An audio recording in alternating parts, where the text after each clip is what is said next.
अस्सलाम वालेकुम नाज़रीन। प्रोग्राम तवाना पाकिस्तान शायगान के साथ में मैं हूं आपका मेज़बान डॉक्टर आमिर महमूद। नाज़रीन, अपने आबाई शहर लाहौर में मौजूद हूं और आज जिस मौजू के ऊपर हम गुफ्तगू करने जा रहे हैं वो नहायत अहमियत का हामिल है। सोशल मीडिया पे भी अक्सर आप लोग देखते हैं कि नौजवान लोग जो हैं वो हार्ट अटैक का शिकार हो रहे हैं और अनफॉर्चुनेटली अमवात भी बहुत ज़्यादा इसमें हो रही हैं।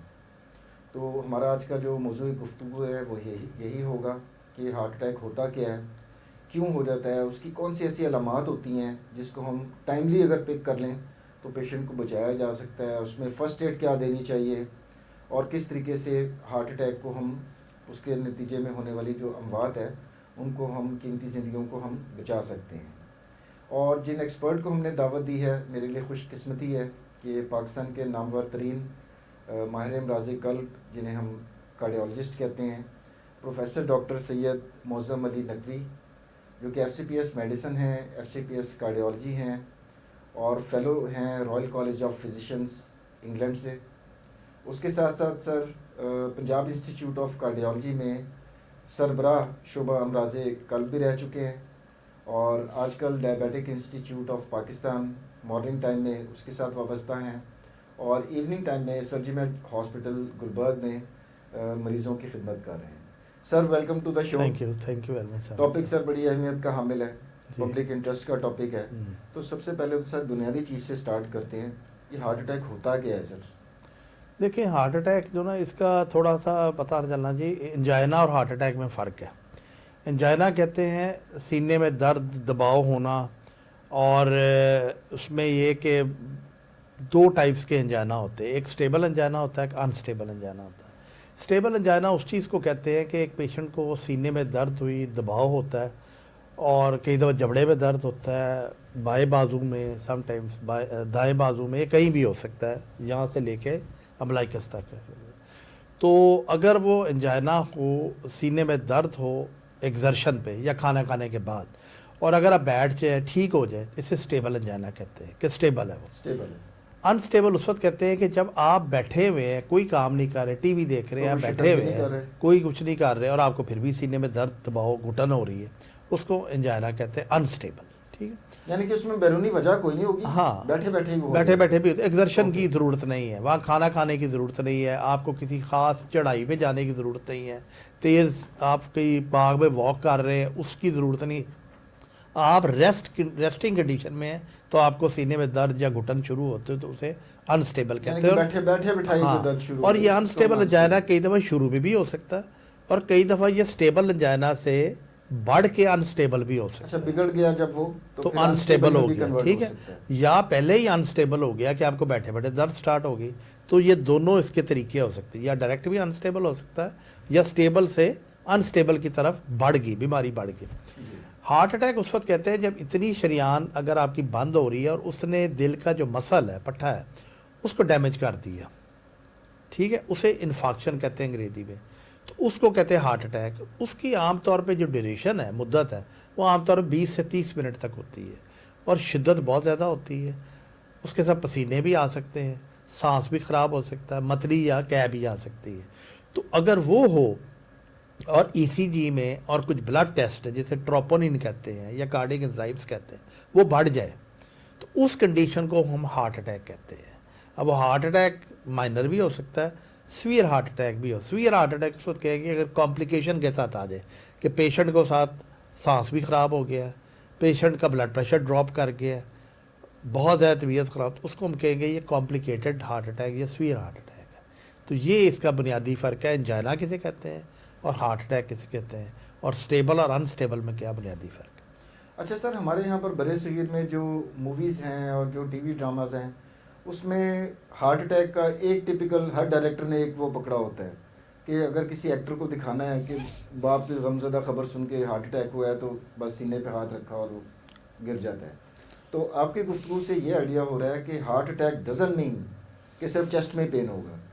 तो मैं चाहूँगा कि सर नाज़रीन को ये भी एलैबोरेट करें कि और ये जो अलामात आपने बताई ये भी अगर हो तो खुदा ना खास्ता हार्ट अटैक हो सकता है। बिल्कुल हो अब सकता इसका है। मतलब ये क्या आपने बताया तो हो सकता है वो समझे कि जी मेरा पेट हाँ। गड़बड़ है और शायद इस वजह से। लोग हमारे पास जब मैं पंजाब का डायलिसिस या जब भी मरीज इतने अरसे देख लूँ, उसमें कई लोग तो आते ही 2-2 दिन बाद है, वो ये समझते हैं बेदे का मसला है, और वो लोकल या जीपी के खाना पास जाते लोकल होंगे जीपी पास जाएंगे या या खुद दवाई इलाज खुद ले करते लेंगे। रहेंगे या दवाइयाँ खाएंगे, 7 अप पी लेंगे कि जी हमें ये बेहतर हो जाएगी तबीयत। तो वो 2 दिन बाद जब आते हैं तो उनका हार्ट का मसल जो डैमेज हो चुका होता है ऑलरेडी।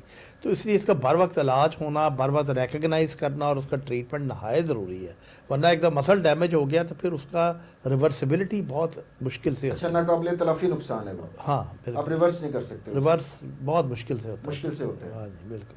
अच्छा सर, ये इसका मैकेनिज्म क्या होता है, मतलब हार्ट अटैक हो क्यों जाता है, खून की शरेयानें कम मतलब देखिए खून क्यों देती हैं, इसमें उसकी तो देखिए वजूहात इसमें होंगी। कई फैक्टर्स हैं। एक तो मॉडिफाइबल रिस्क फैक्टर्स कहते हैं, एक होता है नॉन मॉडिफाइबल। जी, नॉन मॉडिफाइबल उसको कहते हैं जिसे आप कुछ कर नहीं हमारा सकते, इख्तियार नहीं है। हमारा इख्तियार नहीं। Like family history heart disease की, कुछ फैमिलीज़ में हार्ट अटैक्स होते हैं और नस्ल फैमिली, दर नस्ल चले आ रहे हैं। हाँ जी, फैमिली हिस्ट्री उस वक्त सिग्निफिकेंट कहते हैं अगर आपके फर्स्ट डिग्री रिलेटिव्स, आपकी खाला, आपकी फुप्पो, आपकी वालदा, बहनें, भाई, अगर उसको फीमेल साइड पे हार्ट अटैक है लेकिन वो लेस दैन 55 ईयर्स में हार्ट अटैक हो गया तो दैट इज़ सिग्निफिकेंट।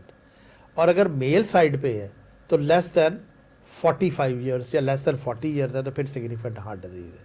अगर किसी को 70-80 साल में माँ बाप को या किसी फैमिली, तो उसको सिग्निफिकेंट नहीं कहते। अर्ली एज में अगर हार्ट अटैक आपकी फैमिली में हो तो that is risk factor for heart disease. ठीक है, तो ये अब मॉडिफाइबल नहीं है, आपकी फैमिली में पाया जाता है, चेंज नहीं कर। फिर सेक्स, मेल्स में आमतौर पे जो है हार्ट अटैक्स की शरह ज़्यादा है, लेकिन फीमेल्स में अगर हार्ट अटैक है उसका डायनामिक्स डिफरेंट है, वो कॉम्प्लिकेटेड ज़्यादा होता है, ख़तरनाक ज़्यादा होता है। तो वो डायनामिक्स मुख्तलिफ है, लेकिन जो इंसिडेंस है वो तनासब ज़्यादा मेल्स में है। ठीक है। तीसरा है कि आपका जेनेटिक फैक्टर्स है, वो कई बायोकेमिकल, आप जेनेटिक्स जीन मैपिंग वो करते हैं तो आगे कि आपकी जीन्स पे भी ये हार्ट अटैक का शरह होती है। तो ये वो चीज़ें हैं जो आप नहीं कर। मॉडिफाइबल वो चीज़ें जो आप कंट्रोल, लाइक शुगर होना, शुगर को कंट्रोल करना मॉडिफाइबल है। ब्लड प्रेशर को रिकग्नाइज करना, उसका बर वक्त इलाज करना, ये मॉडिफाइबल है। सिगरेट नोशी से परहेज़ करना और ना पीना, बल्कि जो पी रहा उसके पास भी ना बैठा, पैसिव स्मोकिंग भी डेंजरस है, उसको ना पीना, ये भी मॉडिफाइबल है। सेडेंटरी लाइफस्टाइल के आप खाते पीते हैं, बहुत खाते हैं और बैठे रहते हैं, फिजिकल एक्टिविटी सेडेंटरी लाइफस्टाइल है, तो ये भी मॉडिफाइबल रिस्क फैक्टर्स। आप वॉक ही नहीं करते हैं, चिकनाई वाली चीज़ परहेज़ नहीं करते, या बेकरी की चीज़ें खाते हैं, ऑयली फूड खाते हैं, तो ये चीज़ें सारी अल्टीमेटली रिस्क फैक्टर्स बनते हैं हार्ट अटैक का। तो होता क्या है, बायो के आहिस्ता आहिस्ता कोलेस्ट्रॉल आपकी शरियानों में जमता रहता है, वो अंदर की जो शरियान की अंदर वेसल होती है एंडोथीलियम, उसको ब्रीच करता है, उसको डैमेज करता है। वो फिर प्लेटलेट्स वाला जो खून के खलिए हैं वहाँ एग्रीगेट करते हैं। ठीक है जी, वो फिर और चीज़ें भी इकट्ठी करते हैं, स्मूथ मसल्स, वो सारे, वो एक कोलेस्ट्रॉल का एक गुच्छा बन जाता है जिसे हम कोलेस्ट्रॉल प्लाक कहते हैं। अच्छा, तो लोग थोड़ा सा बन जाएगा जी, कोलेस्ट्रॉल का प्लाक एक बन जाएगा। ठीक है, अब उसमें अगर तो लिपिड कंटेंट, कोलेस्ट्रॉल का कंटेंट ज़्यादा है, उसकी मिकदार, तो उसकी शरह ये है कि वो रप्चर होकर हार्ट अटैक का इजी बायस बन सकते हैं। अगर लिपिड कंटेंट कम है और फाइबरस कंटेंट ज़्यादा है, फाइबर ज़्यादा है, तो वो स्टेबल ज़रूर रहेगा, जाना करते रहेगा, मगर वो हार्ट अटैक का बायस नहीं बनता, इसे स्टेबल कहते हैं। लेकिन पेन होती रहेगी, हार्ट अटैक नहीं होगा। तो ये केमिकल कंपोजिशन होती है जो कोलेस्ट्रॉल के जमता रहता है, आहिस्ता आहिस्ता और चीज़ें अट्रैक्ट होती है, आर्टरीज आहिस्ता आहिस्ता ब्लॉक हो जाती है और वो हार्ट अटैक का बायस बनती है। इसका मतलब है कि सर, जो आपकी गुफ्तगू से जो अंदाज़ा हो रहा है कि जो लोग मोटापे का शिकार हैं, जिनमें खून में कोलेस्ट्रॉल और ये ट्राइग्लिसराइड ज़्यादा हैं, उनमें जो डेपोजिशन हो रही है, वो चीज़ें जम रही हैं शरियानों के अंदर और खून में रुकावट का बायस बन रही हैं, उनमें हार्ट अटैक का इंसिडेंस ज़्यादा होगा। उसमें ज़्यादा इंसिडेंस है, बिल्कुल। देखिए, इसमें 2 टाइप्स के कोलेस्ट्रॉल होते हैं, ये भी मैं अपने नाज़रीन को बताऊँ। एक इसे गुड कोलेस्ट्रॉल कहते हैं, उसे HDL कहते हैं, हाई डेंसिटी लाइपोप्रोटीन, और जो बैड कोलेस्ट्रॉल उसे कहते हैं LDL, that is called low density lipoprotein. इसी तरह ट्राइग्लिसराइड है। अब ट्राइग्लिसराइड और LDL जो है ये ज़्यादा ख़तरे का बायस है, ठीक है जी, हार्ट अटैक के लिए। हमारी पॉपुलेशन में, जो एशियन पॉपुलेशन है, इनमें एक बीमारी होती है जिसे मेटाबॉलिक सिंड्रोम कहते हैं। उसमें क्या होता है कि आपके ट्राइग्लिसराइड बड़े होते हैं और जो आपका गुड कोलेस्ट्रॉल वो कम होता है। ओके, HDL कम होता है, वो प्रोटेक्टिव है बेसिकली। HDL जो गुड कोलेस्ट्रॉल वो कम होता है और ट्राइग्लिसराइड ज़्यादा होता है, और आपका एब्डोमेन ओबेसिटी होती है, पेट बड़ा होता है, सेंट्रल और ब्लड प्रेशर आई है, तो सेंट्रल ओबेसिटी, इसे कहते हैं मेटाबॉलिक सिंड्रोम। हमारी पॉपुलेशन में ज़्यादा। वेस्टर्न पॉपुलेशन में ज़्यादा एलडीएल हाई होता है, यानी बैड कोलेस्ट्रॉल हाई होता है। तो ये थोड़ा सा रेशियल डिफरेंस भी है इसमें। तो ये चीज़ें भी कंट्रोल के लिए ज़रूरी है कि आपका हार्ट अटैक के लिए कोलेस्ट्रॉल को रिकग्नाइज करना, आपके शुगर को देखना, HbA1c रेगुलर करानी चाहिए 3 मंथ्स बाद कि आपका ब्लड शुगर, क्योंकि समटाइम सिम्टम्स नहीं होते, साइलेंट किलर शुगर को कहते हैं। तो शुगर बायस बनती है, कोलेस्ट्रॉल बायस बनती है, सिगरेट पी रहे हैं सिगरेट छोड़ने पड़ेंगे, अपना पे मोटापा काम करना पड़ेगा, सेडेंटरी लाइफस्टाइल छोड़नी पड़ेगी, स्पेशली उन लोगों में जिनकी फैमिली हिस्ट्री ऑलरेडी सिग्निफिकेंट है। किसी के बाप को, माँ को, फैमिली को फर्स्ट डिग्री रिलेटिव को हार्ट अटैक हो गया यंग एज में, तो you should be over cautious. आप अपना फिर टेस्ट ज़रूर कराएं, लिपिड कंटेंट कराएं, आप लिपिड प्रोफाइल फास्टिंग कराएं, शुगर का टेस्ट कराएं, अपनी एक्टिविटी ज़्यादा रखें, वॉक 30 से 45 मिनट डेली वॉक करें, तो फिर आपको ये अपनी इन्वेस्टिगेशंस और इलाज अपना प्रॉपर कराना चाहिए। अच्छा सर, बीमारियों के अगर हम ओवरऑल अगर हम तनाजुर में देखें तो रेशियल डिफरेंसेस या बैनुल अक़वामी आप समझ लीजिए तग़य्युरात वो पाए जाते हैं।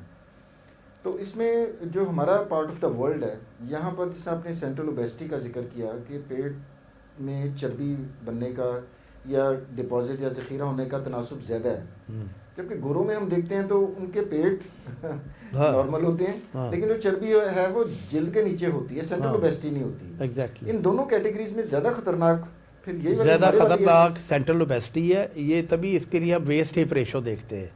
इसकी अगर डिस्टर्ब हो जाए, यानी आपकी वेस्ट बढ़ गई और हिप रिड्यूस्ड है, तो रेशो अगर डिस्टर्ब होगी दैट मीन ये ज़्यादा खतरा, क्योंकि उसकी देखा यह गया है कि जिन लोगों में सेंट्रल ओबेसिटी होती है, एब्डोमेन बड़ा होता है, पेट बड़ा होता है, इनमें इंसुलिन की रेजिस्टेंस होती है, यानी इंसुलिन तो बन रही है मगर जहाँ उसने एक्ट करना है टिश्यूज़ पे, वहाँ रेजिस्टेंस है उनके रिसेप्टर्स पे, तो इंसुलिन बनती है लेकिन वो एक्शन नहीं कर रही, तो उसकी रेजिस्टेंस डेवलप होती है। जब रेजिस्टेंस डेवलप होती है तो ये फिर शुगर का बायस बनती है, और ये शुगर जो फिर अल्टीमेटली हार्ट का बायस बनती है। तो अल्टीमेटली ट्रिगर फैक्टर और जो कल्प्रिट है वो आपकी सेंट्रल ओबेसिटी है। तो it is much more dangerous कि आप ओवरऑल ओबेसिटी हो, बेहतर ये है कि अपने एब्डोमेन की ओबेसिटी के इस फैट को आप रिड्यूस करें। और वो तमाम ऑर्गन्स को अफेक्ट कर रही है ना सर, क्योंकि पेट हमारा जो है एक लिमिटेड सी कैपेसिटी है, वो सारी जगह अफेक्ट कर रही है, जिसमें इतना बड़ा मैदा है, राइट पे जिगर है, फिर फैटी लिवर आपका हो जाता है, सेंट्रल ओबेसिटी है, फिर आपका जो शरीयानों के डिसफंक्शन होते हैं, जैसे एंडोथीलियम मैंने कहा उसके डिसफंक्शन होते हैं, और एंडोथीलियम का बहुत इंपॉर्टेंट रोल है कि वो नाइट्रस ऑक्साइड एक होती है जो आर्टरी को खुला रखती है, वो उसकी कमी हो जाती है, तो वो फिर सारे बॉडी के जो मैकेनिक्स है वो डिस्टर्ब हो जाता है। अच्छा सर, पिछली सदी में आपसे काफ़ी चीज़ें सीखी, आप सीनियर हैं, तो उस वक्त जिस वक्त मैं हाउस ऑफ कर रहा था सर्विसेज हॉस्पिटल में, तो सर हम इमरजेंसी में पेशेंट्स आते थे और हम देखते थे कि जो हार्ट अटैक वाले पेशेंट हैं उनका ख़ास एज ग्रुप होता था कि मिडिल एज से लेकर एल्डरली तक लोगों में हार्ट अटैक हो रहा होता है। अब जिस तरह प्रोग्राम के शुरू में मैंने तस्करा किया, सोशल मीडिया पे वो वीडियोस मौजूद हैं कि एक क्लास टीचर और अचानक पढ़ाते पढ़ाते उस बेचारे को हार्ट अटैक हुआ है और उसकी डेथ हो गई है। तो ये पिछले 25-26 सालों में सर ये जो शिफ्ट आई है, एज एन एक्सपर्ट आप क्या देखते हैं, आपके नॉलेज में भी आया कि ये पिछले एज ग्रुप में एग्जैक्टली ये सडन कार्डियक अरेस्ट जो है? जी जी बिल्कुल, यंगर पॉपुलेशन में ज़्यादा आ रही है, और उसके कुछ 3-4 चीज़ें मैं आपको इंपॉर्टेंट बताऊंगा। एक तो ये है कि जेनेटिक्स जो मैंने आपको बताया, family history of heart disease है, यंगर उन बच्चों में जल्दी हार्ट अटैक्स होते हैं अगर वो ख्याल नहीं रखते। दूसरा है कि वो उनकी खुराक में ज़्यादा खाते हैं, रिफाइंड फूड, रिफाइंड कार्बोहाइड्रेट्स लेते हैं, ट्रांस फैट्स लेते हैं, और उसके अलावा जो है वॉक नहीं करते, सेडेंटरी लाइफस्टाइल है, बैठे रहते हैं, फिर रिक्रिएशनल ड्रग्स लेते हैं, अल्कोहल लेते हैं, एम्फेटामिन्स, कोकेन की करते हैं। कोकेन का साइड इफेक्ट है वेजोस्पैज्म, यानी शरीयान को बंद कर देता है, तंग करता है, ठीक है जी। तो ये चीज़ें भी पाई जाती हैं। फिर उसके बाद ये है कि वो उनकी एक्टिविटी कोई नहीं, फिर डिनाइल इफेक्ट है, अगर उन्हें कोई प्रॉब्लम हो रही है वो समझते मैं जवान आदमी मुझे क्या हार्ट अटैक होना, वो उसको मैदे का मसला बनाते हैं, 2-3 दिन उसमें लगे रहते हैं। फिर एक कंडीशन होती है प्री कंडीशनिंग, अगर आपको यंगर पॉपुलेशन में, तो आपको अगर एज ज़्यादा है तो कई दफ़ा जाना हो के तो इसकी भी प्री कंडीशनिंग हो जाती है कि हार्ट अटैक उतना ख़तरनाक नहीं होता। इनमें प्री कंडीशनिंग होती नहीं, एकदम हार्ट अटैक होता और एकदम हार्ट बसर बैठ जाता है। एग्जैक्टली ये बड़ी आपने टेक्निकल वजह बताई है। वजह उसकी ये है कि सर इन केसेस में ना पेशेंट्स के लवाहिकीन से बात करें तो वो कहते हैं भला चंगा था, ना इसको ब्लड प्रेशर हुआ, ना कुछ अचानक ही हार्ट अटैक हुआ, डेथ हो गई। तो उसकी बुनियादी वजह यही बन रही होती ये है। अच्छा, फिर उसमें ये होता है कि आपके जब एज ज़्यादा होती है तो आपके कोलेट्रल्स डेवलप हो जाते हैं एल्डरली पॉपुलेशन में। इन लोगों में कोलेट्रल्स भी जो हार्ट के शाखें होती है, जो दूसरी आर्टरी आपस में यहाँ की नई इंटरेक्टिव सप्लाई शरीयाएं जो कर रहे बन हैं, जाती हाँ, हैं तो वो नहीं वो होती। नॉर्मली तो हर एक में होती है, लेकिन वो बन जाती है, डेवलप हो जाती है, रीग्रो कर जाती है, रिक्रूटमेंट हो जाती है। इन लोगों में वो भी नहीं होती। तो सडनली एक आर्टरी ब्लॉक होती है तो उसके जब कोलेट्रल नहीं होते तो उसका डैमेज बहुत ज़्यादा होता है। तो इन लोगों में फिर कॉम्प्लिकेशंस भी ज़्यादा होती हैं। तो ये शिफ्ट जो पैराडाइम शिफ्ट आई है वो यंगर पॉपुलेशन में, फिर स्ट्रेस का एलिमेंट बहुत ज़्यादा है, स्ट्रेस बहुत ज़्यादा हो गया इकोनॉमिकल इश्यूज, वो बहुत ज़्यादा एम्प्लॉयमेंट इश्यूज, फैमिली स्ट्रेसेस। तो ये चीज़ों पे भी बच्चे कोप नहीं कर पाते, कंपटीशन का ज़माना है। तो ये सारे फैक्टर्स हैं जिनमें ये शिफ्ट आई है अर्ली साइड पे हार्ट अटैक। अच्छा सर, आप पीएसी के भी सरबराह रहे, वहाँ पर जितना बड़ा वो इदारा है, पूरे पंजाब से पेशेंट कन्वर्ज होके वहाँ पर आ रहे होते हैं।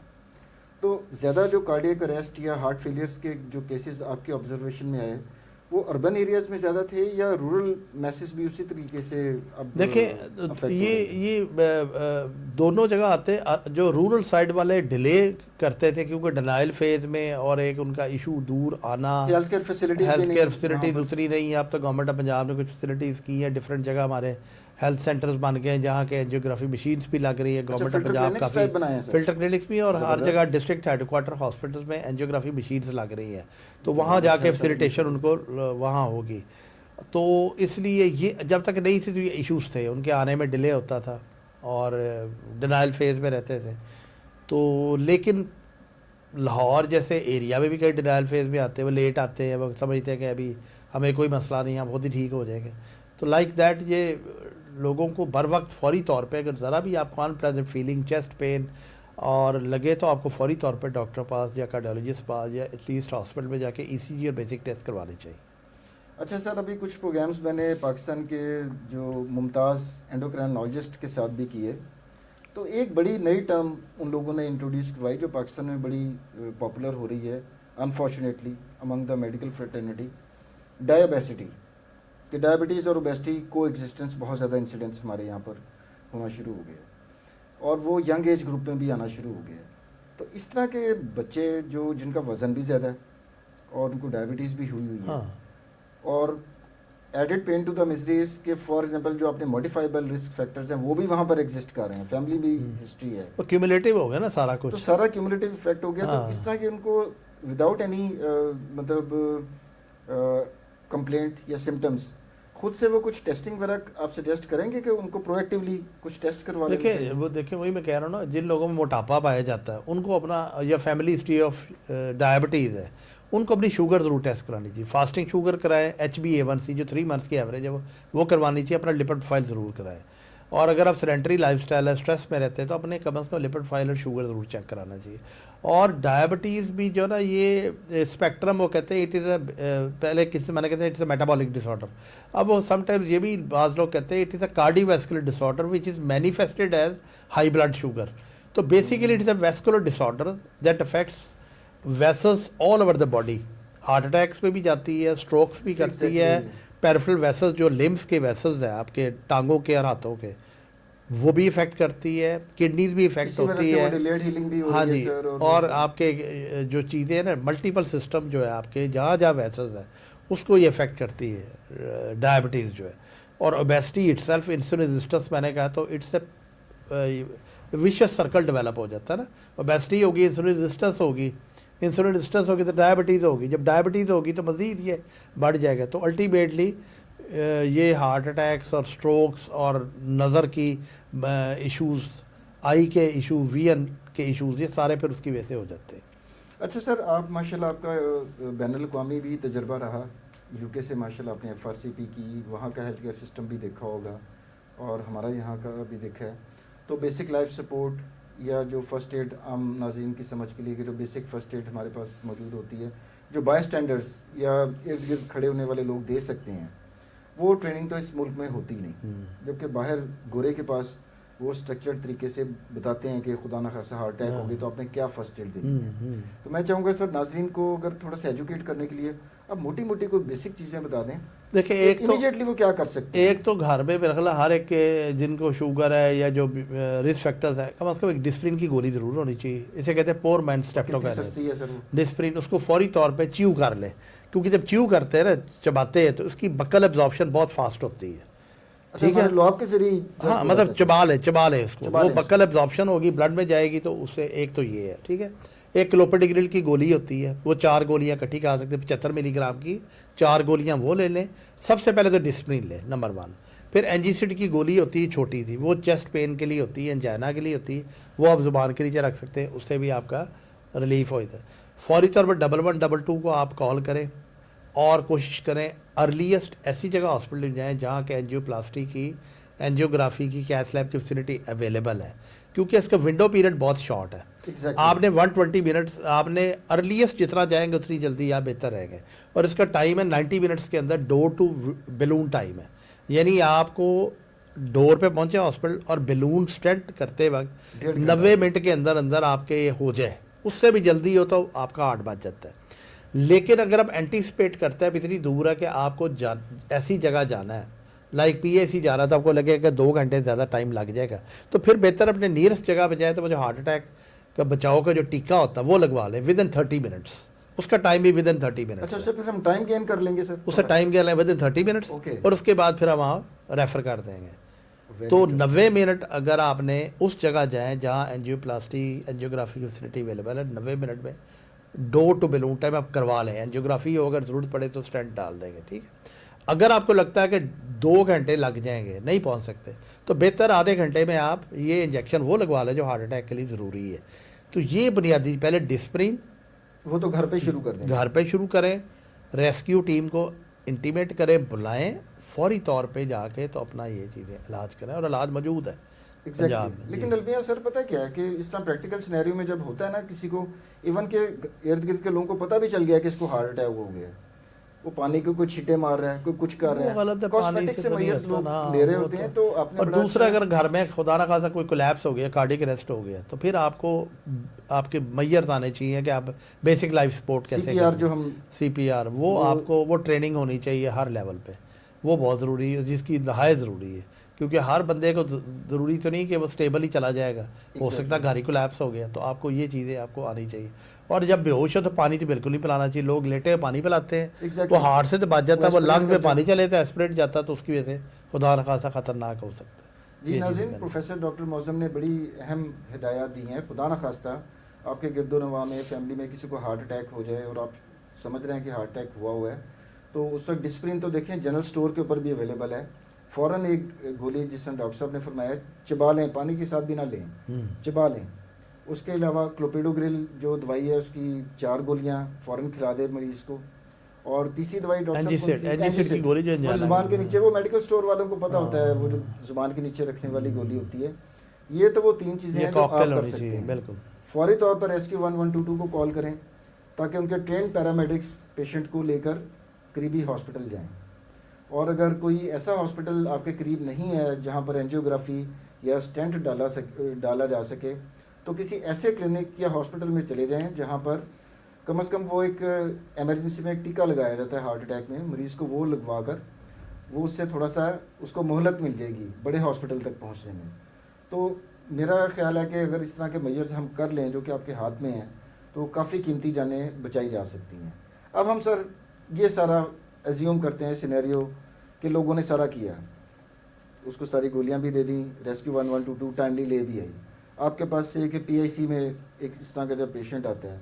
अब मैं चाहूँगा कि एंजियोग्राफी भी थोड़ा सा लोगों को बता दें कि उसमें हम वो टेस्ट कौन सा होता है, और क्या सिर्फ डायग्नोस्टिक की हद तक है या थेरापेटिक भी होता है? नहीं, देखें, अगर आपको तो अगर उसमें डिफरेंट है, ECG में अगर चेंजेस आपको आ गई कि सीवियर हार्ट अटैक है, उसको ST एलिवेशन इन्फॉक्शन हम कहते हैं, तो उसमें तो सबसे बेहतर है कि फौरी तौर पे पेशेंट को एंजियोग्राफी की जाए। और अगर एंजियोग्राफी में आर्टरी आपको ब्लॉक लगी है और कल्प्रिट आर्टरी को आप खोल दें, रूल ये है, फॉर एग्जांपल किसी की तीनों शरियानें बंद है, लेकिन ECG से आपको ये लग रहा है कि फ़लानी शरियान का चांसेस ज़्यादा ये ब्लॉक है, तो वो कल्प्रिट आर्टरी हुई जिसने हार्ट अटैक की है। तो रूल ये है कि आप कल्प्रिट आर्टरी को जो जिसने अटैक किया उसको आप ओपन कर दें विद बलून और विद स्टेंट डाल दें उसको, राइट। लेकिन अगर पेशेंट को खुदा ना खास्ता तीनों शरीयाने ब्लॉक है और उसका ब्लड प्रेशर ड्रॉप कर रहा है, उसमें भी कल्परेट खोलें, और अगर आप खोल सकते हैं और पेशेंट स्टेबल नहीं हो रहा तो बाकी भी अटैम्प्ट कर सकते हैं। लेकिन रूल यही है, रिकमेंडेशन यही है कि कल्परेट आर्टरी को आप फौरी तौर पे as early as possible balloon करके, उसको वायर करके, बलून करके उस पर स्टेंट डाल दें ताकि पेशेंट की जान बचाई जा सके, और उसका फ्लो जब आ जाएगा तो पेशेंट बेहतर हो जाएगा। और उसका तो सर इमीडिएटली रिलीफ, मेरे ख्याल में इमीडिएट रिलीफ, इमीडिएट चेंजेस भी रिवर्स हो जाएंगे। बिल्कुल बिल्कुल। इससे कहते हैं प्राइमरी एंजियोप्लास्टी। और गवर्नमेंट ऑफ पंजाब ने जो हमारे पीएसी में स्पेशली लाहौर में, आप बताओ, ये 24 आवर्स फैसिलिटी अवेलेबल है। रात को, आधी रात को भी किसी को अगर हार्ट अटैक होगा, और फ्री गवर्नमेंट ऑफ पंजाब ने फ्री रखा, तो वो जाएंगे, एंजियोग्राफी होगी और उसी वक्त स्टेंट डाल देंगे। और ये प्राइमरी एंजियोप्लास्टी से कहते हैं। इलेक्टिव उसे कहते हैं, किसी को अंजाना हार्ट अटैक पहले हो चुका है, वो आता है एंजियोग्राफी का, आता है ज़रूरत प्लान करके। हाँ, तो प्राइमरी एंजियोप्लास्टी की फैसिलिटी 24 आवर्स 7 होल ईयर, छुट्टियों में भी वो अवेलेबल है हमारे हॉस्पिटल। अच्छा नाज़रीन, ये बड़ी खुशाइन बात है। हम हमेशा मनफी चीज़ें देखते रहते हैं कि जनाब हुकूमत ये नहीं कर रही तो हमें ये सहूलत नहीं है। तो जिस तरह प्रोफेसर साहब ने फरमाया कि पंजाब इंस्टीट्यूट ऑफ कार्डियोलॉजी, अगर पंजाब की बात करें तो बड़ा एक मुमताज़ इदारा है अमराज कल्ब का। वहाँ पर फ्री ऑफ कॉस्ट ये स्टैंड नाज़रीन कम से कम 1.5-2 लाख रुपए का एक स्टैंड होता है। और खुदा ना खास्ता हार्ट अटैक किसी को हुआ है तो और 2-3 शरियाने बंद हैं, तो उन तीनों के लिए स्टैंड जो है वो लगभग 4-5 लाख रुपए का खर्चा होता है।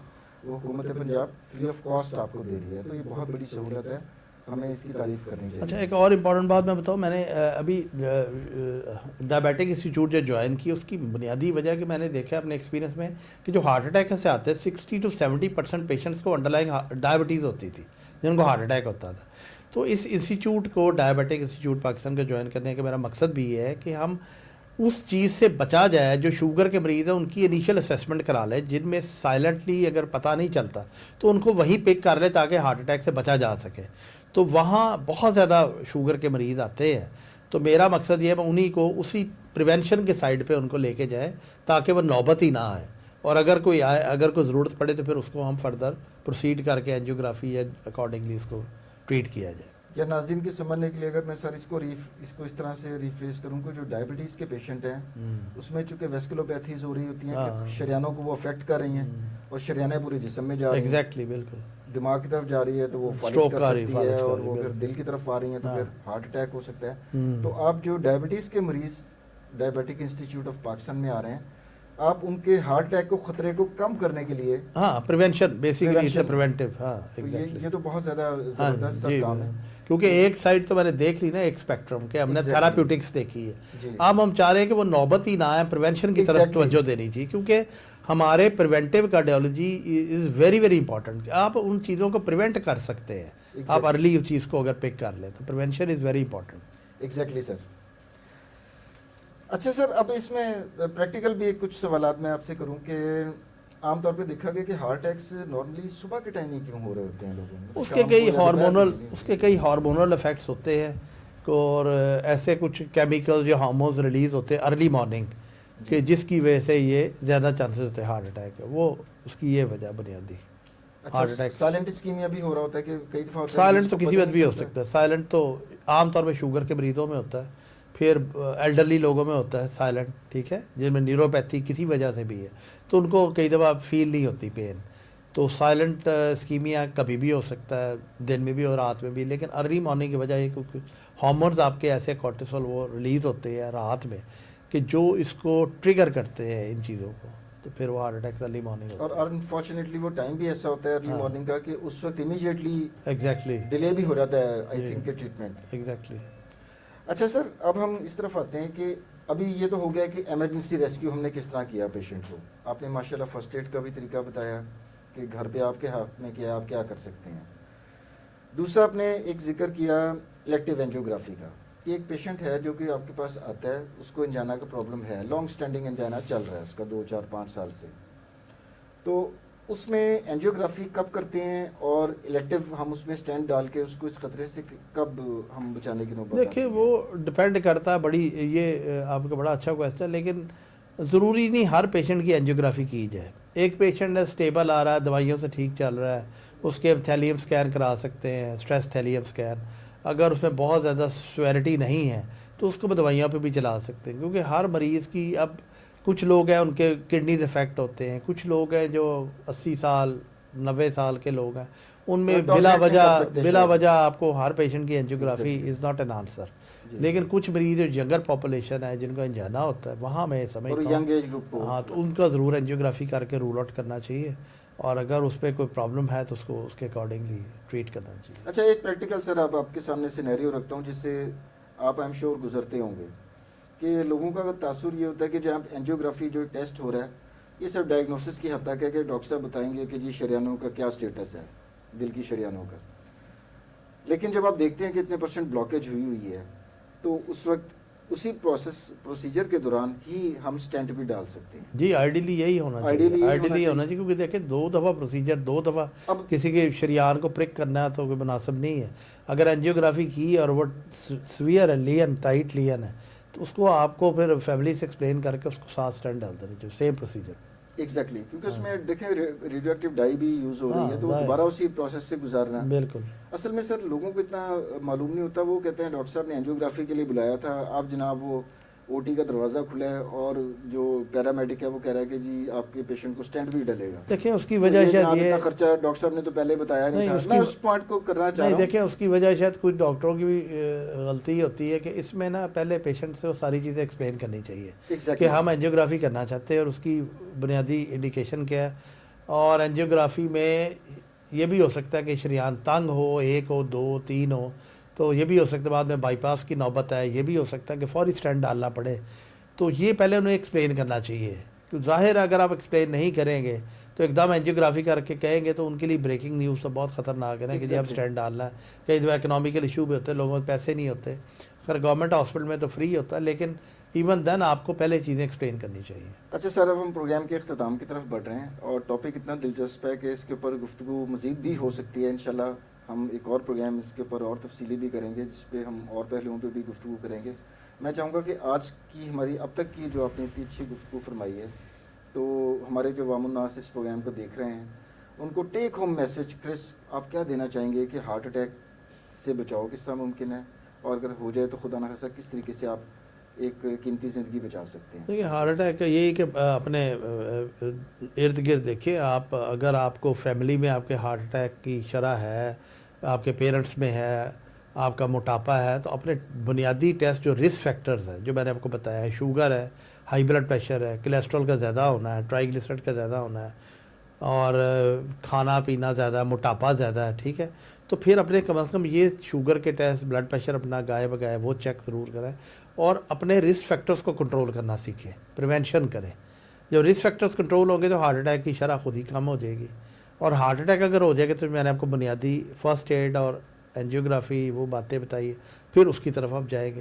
लेकिन पब्लिक के लिए ज़रूरी है, और फिर डिनाइल फेज़ में ना रहे। अगर आपको फिर भी कुछ मसला हो रहा है तो you should go early to some hospital और उसकी इमीडिएट ईसीजी और ट्रोपोनिन टेस्ट करो। असल में हमारे यहाँ पर सर लोग कबूतर की तरह ना आंखें बंद कर लेते हैं। नहीं, वो कि आंखें शायद बंद वो करने से नुकसान ही होता है ना नुकसान ही होगा ना अल्टीमेटली। सर। हाँ, तो इसको प्रिवेंशन की तरफ तवज्जो दें, और अपने घर जो भी है ये बुनियादी दवाइयाँ होनी चाहिए, और अगर ये कोई तो फर्स्ट मसला एड हो किट का गया, हाँ हिस्सा जी, होना है, फ्रिज के अंदर हाँ पड़ी जी, होनी चाहिए ये कॉकटेल होनी चाहिए। और अगर आपको मसला है तो फौरी तौर पे उसको आप वेट ना करें, क्योंकि हार्ट अटैक में वेट नहीं करना आपने, you should go immediately to hospital nearby, जो भी हॉस्पिटल। अच्छा सर, मैंने एक जगह पढ़ा था, जस्ट आखिरी क्वेश्चन आपसे, आई एम श्योर कि आपको जाना भी है क्लिनिक के ऊपर, कि अमेरिकाज वगैरह में उन लोगों ने सर्टेन एज के बाद एस्पिरिन और एक दो और अद्वियात जो खून पतला करने वाली दवा, जैसा क्लोपिडोग्रिल का आपने जिक्र किया सर, खून पतला करने वाली दवाई, तो वो कहते हैं किसी को हार्ट अटैक हो या ना हो तो ये वैसे ही शुरू कर दें इस खास एज के बाद। नहीं नहीं, ये इंडिकेशन नहीं नहीं है, है ये sir? No no, this is not a recommendation.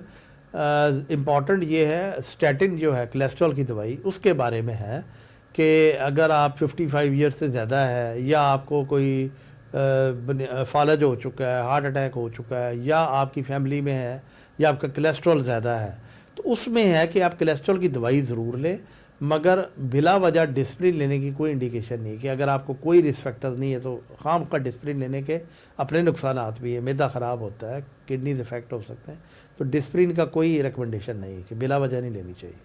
आखिर में नाज़रीन, मैं प्रोफेसर डॉक्टर सैयद मौज़म अली नकवी का तहे दिल से मशकूर हूँ कि जिन्होंने इंतहाई मसरूफ़ शेड्यूल में से आज इस अहम मौजू के ऊपर गुफ्तगू करने के लिए वक्त निकाला और इतनी मुफीद और प्रैक्टिकल जो मालूमात हैं और टिप्स हैं वो आपसे शेयर की। उम्मीद करता हूँ कि आपको आज का प्रोग्राम पसंद आया होगा। अगले प्रोग्राम तक के लिए डॉक्टर आमिर को इजाज़त दीजिए। अल्लाह हाफ़िज़।